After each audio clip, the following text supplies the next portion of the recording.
Welcome to vpod.ai.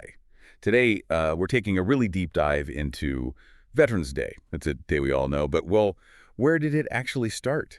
And how did it become what it is today? The backstory is pretty fascinating, Oh, actually. it really is. It started out, tied to a very specific moment, the end of World War I. But it's grown and changed quite a bit over the years to really encompass a much broader idea of service in the U.S. military. Okay, yeah, let's start right there, that specific moment. We're talking the 11th hour, 11th day, 11th month, 1918, the fighting stops in World War I. That is so precise. Exactly. And, while the actual treaty, the Treaty of Versailles, wasn't signed until June 1919, that moment, November 18, well, that was seen as the end of the war to end all wars. You can only imagine the relief people felt. A huge sense of relief, I bet. Yeah. And hope, too. So Armistice Day came out of that. President Wilson in 1919, he proclaims November 11th as the first Armistice Day. And his words back then, they really carried weight, talking about solemn pride and gratitude for the victory, but also America's role in pushing for peace. Yeah, the original concept was quite clear. They planned parades, public meetings, even a short pause in business everywhere at 11 a.m. It was meant to be this collective moment, remembering but also really focusing on peace. And it seems like it caught on fast. By 1926, you had Congress making it official, recognizing the end of WWI and asking the president to sort of encourage flag displays and observances focusing on peace and goodwill. It really shows how deeply that war impacted people. Absolutely. That desire for peace was profound. Then skip forward to 1938, and it becomes an actual legal holiday, officially called Armistice Day. Back then, the main focus was really honoring the World War I veterans. But history, well, keeps moving, doesn't it? World War II happened, then the Korean War. Right. And suddenly you have whole new generations of veterans who served. So naturally, there started to be this feeling, this push to honor all veterans, not just those from the First World War. Which brings us to a really key year, 1954. Exactly, 1954. That's when Congress amended the original act. They changed the name from Armistice Day to Veterans Day. Just changing the name, but it was a huge shift in meaning.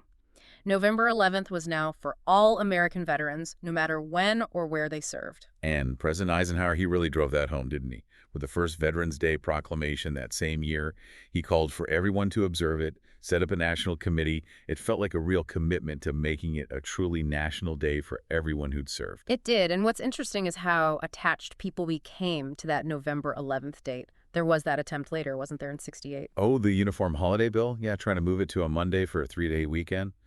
Makes sense on paper, maybe? Well, maybe for convenience, but it just didn't sit right with a lot of people, especially veterans groups. That historical link to November 11th, 1918, it was just too significant. Right, you can't just move a date with that kind of weight. Precisely. The feeling was strong enough that President Ford in 1975 signed a law moving it back. So, starting in 1978, Veterans Day was officially observed on November 11th again. And that really cemented its purpose, honoring veterans for their patriotism, their service, their sacrifice. Okay, so that brings us pretty much up to date on the history of Veterans Day itself. But now there's been some more recent talk, hasn't there, about potentially changing names again. Yes, former President Trump mentioned it on social media. The idea floated was renaming Veterans Day to something like Victory Day for World War I and maybe renaming VE Day, Victory in Europe Day, to Victory Day for World War II. Interesting. What was the thinking behind that suggestion? Well, the reasoning seemed to be about specifically highlighting American victories and contributions in those wars and pointing out that many allies do have specific celebrations for VE Day already. Okay, but it's important to note, right? This was a social media post, not like an executive order or anything. That's a crucial point, yes. It wasn't an official directive. Setting federal holidays is actually something Congress does. So it sparked a conversation, but didn't change policy.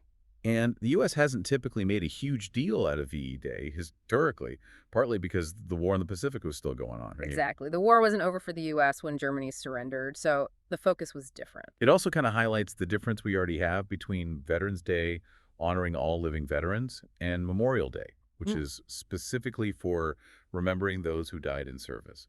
Two distinct, important roles. Very distinct. And just as a side note, you see other countries marking these things differently too.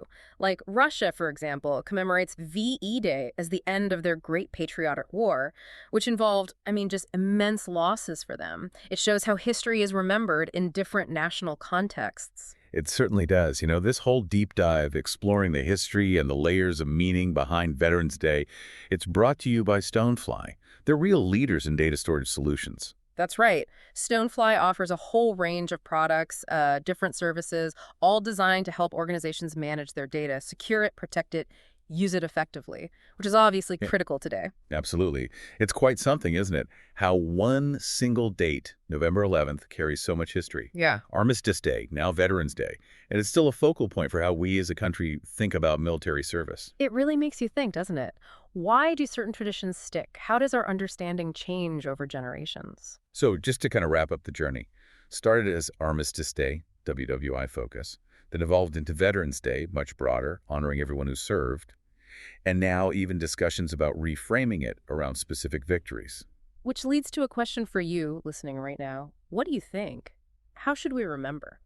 Is preserving that original Armistice Day connection important? Or does focusing on victories make sense?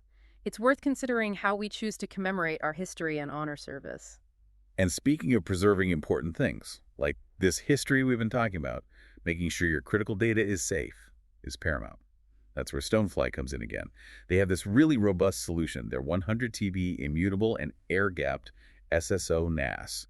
It's available for $8,995. Yeah, that sounds impressive. Immutability, air gapping. Those are key things for security these days, protecting against ransomware and other threats.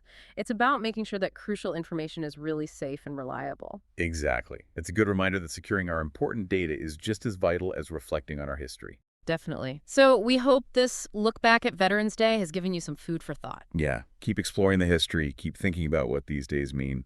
Thanks for joining us for this deep dive on vpod.ai.